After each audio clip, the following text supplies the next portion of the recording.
Comme prévu, on attaque tout de suite la saison de WRC de 2022. Le premier rallye de la saison va se dérouler ce week-end à Monte-Carlo dès demain.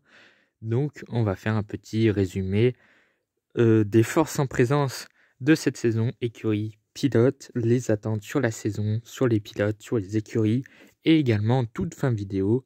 Ce sera mes pronos pour la saison 2022. Tout d'abord, je vais annoncer déjà qu'un live du débrief du Monte-Carlo sera dimanche vers 17h15, 17h30 à peu près, pour débriefer donc de ce tout premier rallye de la saison et donc de la nouvelle réglementation hybride. C'est ça qui va changer le plus le WRC cette saison et redistribuer les cartes au sein des écuries, notamment du côté de M-Sport, qui semble avoir une petite avance sur l'hybride. Est-ce qu'ils ont mis tous les moyens dedans? Tous, oui. Mais est-ce que assez face à Toyota et Hyundai? Ce sera les grandes questions de ce premier rallye à Monte-Carlo et de toute la saison 2022. Est-ce que les Ford pourront revenir à l'avant des courses? Et sans plus tarder, on va commencer tout de suite avec les écuries et les pilotes des écuries, évidemment, avec la championne en titre des constructeurs, Toyota. Aucun changement, ou presque, pour Toyota, ne serait-ce que le champion en titre, Sébastien Ogier, s'en va. Il va faire seulement quelques rallyes cette saison. C'est déjà un moins pour Toyota. Sauf que derrière, c'est la relève qui est derrière. Elfyn Evans, qui fait 2 saisons, 2020 et 2021, extraordinaires depuis qu'il a rejoint Toyota. C'est un tout autre pilote, 2 fois vice-champion du monde. Une fois où il a loupé pour rien le titre.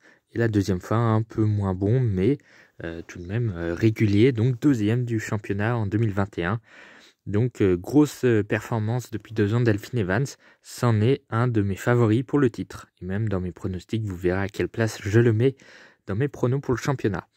Et surtout, le jeune finlandais Kalle Rovanperä, qui a déjà remporté 2 rallyes cette saison, en 2021 je parle, et qui est la nouvelle relève, la jeune relève. Elfyn Evans est déjà assez âgé, mais Rovanperä est très jeune, et d'ailleurs c'est le plus jeune vainqueur d'un rallye en 2021. Donc pour 2022, ça promet, et il peut jouer aussi le titre avec Evans pour 2022, mais ça j'en parlerai dans le côté des pronos. Un autre pilote titulaire, c'est Takamoto Katsuta, le pur produit Toyota, entre guillemets, le japonais qui fait sa 3e ou 4e saison complète chez Toyota. En tout cas, sa 3e saison sûre complète. La 4e, je crois que c'était à temps partiel. Donc voilà, mais malheureusement, le japonais n'a jamais vraiment montré quoi que ce soit au volant de la Toyota, ne serait-ce qu'au Kenya où il a fait son seul podium en carrière. On attend beaucoup plus du côté du japonais Katsuta. Évidemment, comment ne pas parler de Sébastien Ogier qui va faire le rallye de Monte-Carlo et plus 4 ou 5 rallyes qui sont prévus dans son programme. Sébastien Ogier peut encore être un favori pour le rallye de Monte-Carlo. Il est sur la même base de rallye que sur les autres puisqu'il va commencer la saison au même point que les autres. Il connaît autant la voiture que les autres. Donc ça en reste un pilote favori pour le Monte-Carlo. Pour le reste, est-ce qu'il va pouvoir gagner des courses? J'en suis moins sûr quand les pilotes seront beaucoup plus expérimentés sur les voitures hybrides et que Ogier se préparera un petit peu moins bien que les autres pilotes. Et enfin, chez Toyota, c'est un retour, le retour d'Esa-Pekka Lappi. Après son passage chez Toyota, il était allé chez Citroën en 2019. L'écurie a quitté le plateau fin 2019. Il s'est retrouvé sans volant pour 2020 et 2021.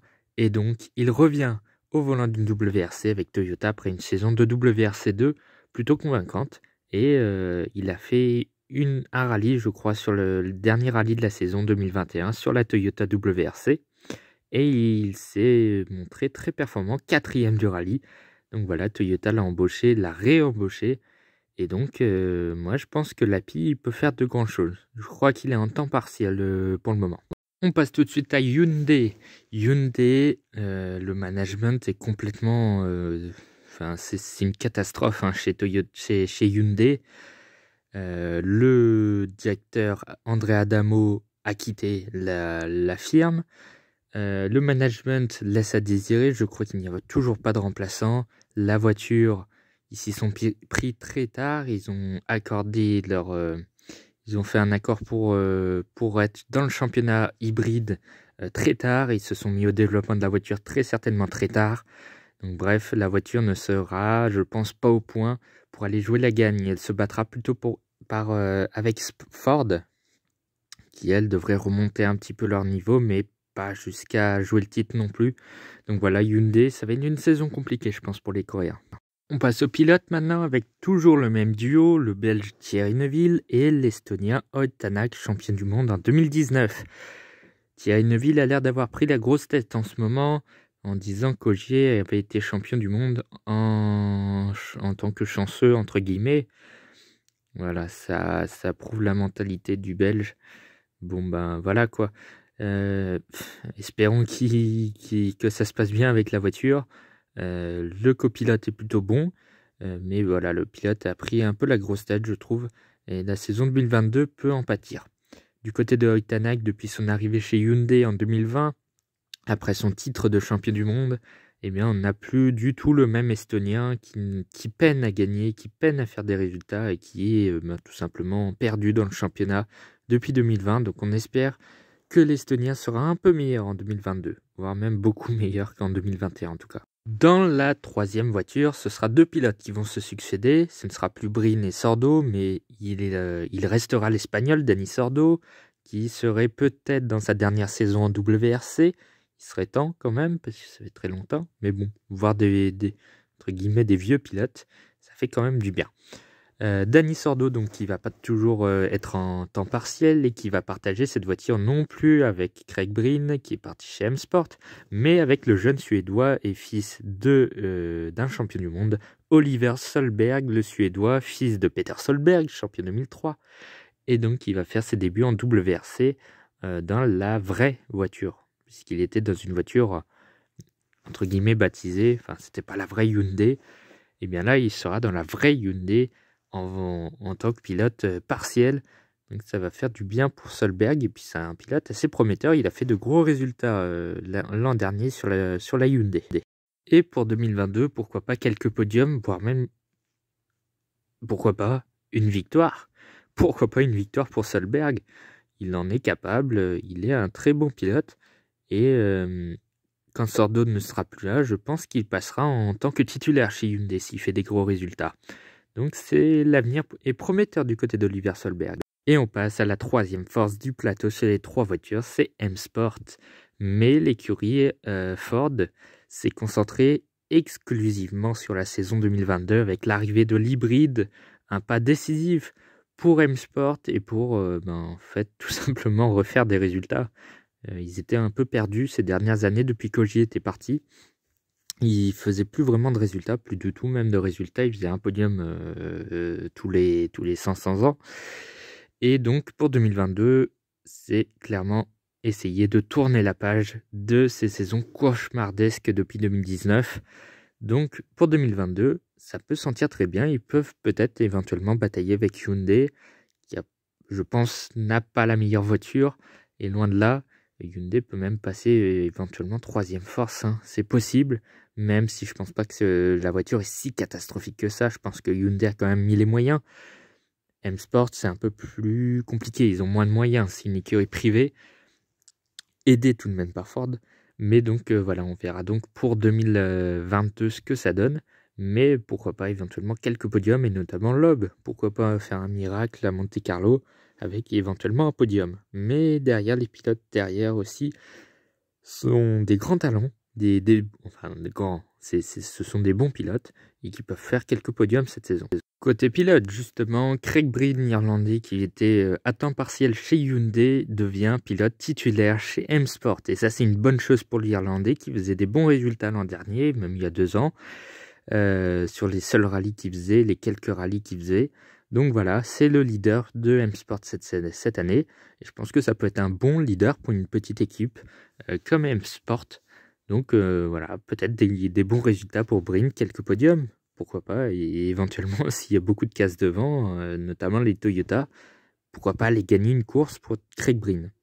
À côté de lui, on va avoir Adrien Fourmeau qui était à temps partiel l'an dernier, qui devient donc titulaire pour AM Sport après des gros résultats également avec la AM Sport. Il était à peu près dans le niveau de Gus Greensmith en 2021. Donc l'avenir semble plus ou moins rose pour Adrien Fourmeau, seul pilote français titulaire cette année. Donc on espère qu'il va sauver l'honneur des Français, parce qu'il y a des Français champions du monde. Il n'y en aura pas avant un petit moment. Je pense qu'Adrien Fourmeau n'a pas encore les épaules solides complètement, et puis il n'a pas la voiture non plus pour être champion du monde. Et enfin, donc pour terminer, Gus Greensmith, qui donc est toujours titulaire, mais bon voilà, il fait des résultats assez moyens, même si c'est amélioré en 2021. Et évidemment, donc Sébastien Loeb qui fait son retour en WRC, donc chez M Sport cette année. Défi assez remarquable, et voilà, bon, bah, pour le moment, c'est pour un seul rallye. Mais bon, voilà, pourquoi faire quelque chose. Bon, après, il y a la fatigue du Dakar aussi qui peut jouer, qu'il a terminé seulement vendredi dernier. Donc, en espérant qu'il se repose bien et qu'il soit à fond pour Monte-Carlo ce week-end. Je vous affiche aussi le calendrier, donc avec Monte-Carlo dès ce week-end. La Suède, la Croatie, le Portugal, l'Italie, le Kenya, l'Estonie, la Finlande, un rallye dont on ne sait pas où il ira, peut-être à Ypres, la Grèce, la Nouvelle-Zélande, l'Espagne et le Japon. Et on passe tout de suite aux pronostics pour l'année 2021. Donc je vais vous les mettre à l'écran, mes pronos.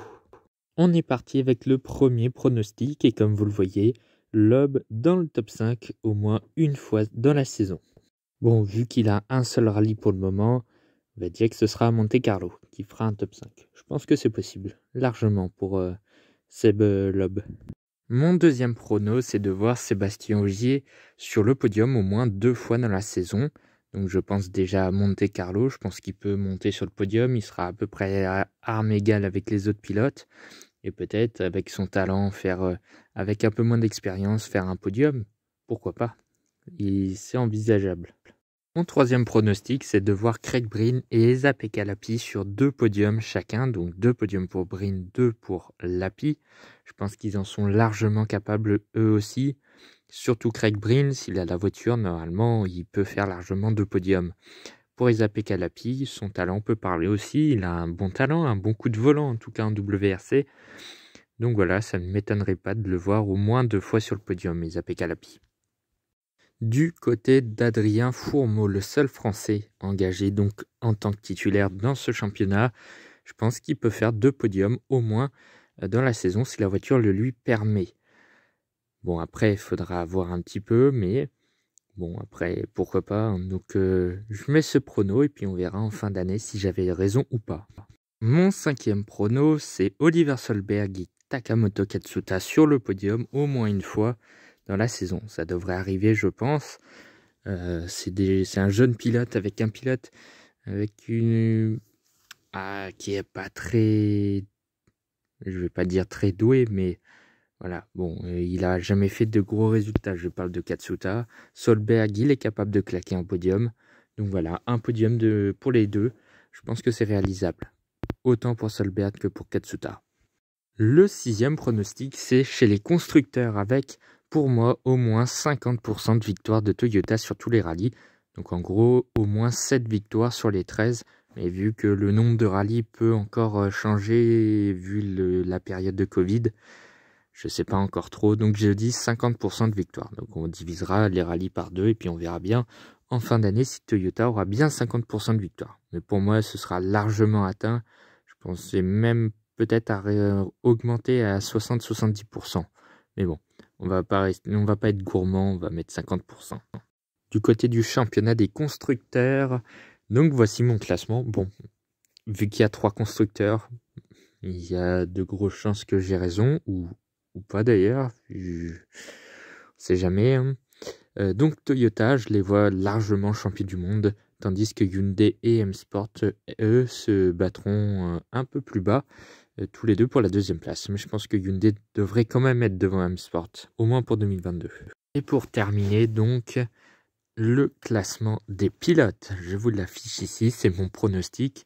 Donc je ne compte pas les pilotes WRC2, hein, je mets vraiment les pilotes WRC dans leur championnat. Donc pour moi, Elfyn Evans sera champion du monde devant Kalle Rovanperä et Thierry Neuville, Ottana 4e, Craig Breen 5e devant Fourmaux, Seb Ogier avec les quelques rallyes. Vu son talent, je pense qu'il peut être devant quelques pilotes titulaires, notamment Katsuta et Greensmith. Et ensuite, on aura les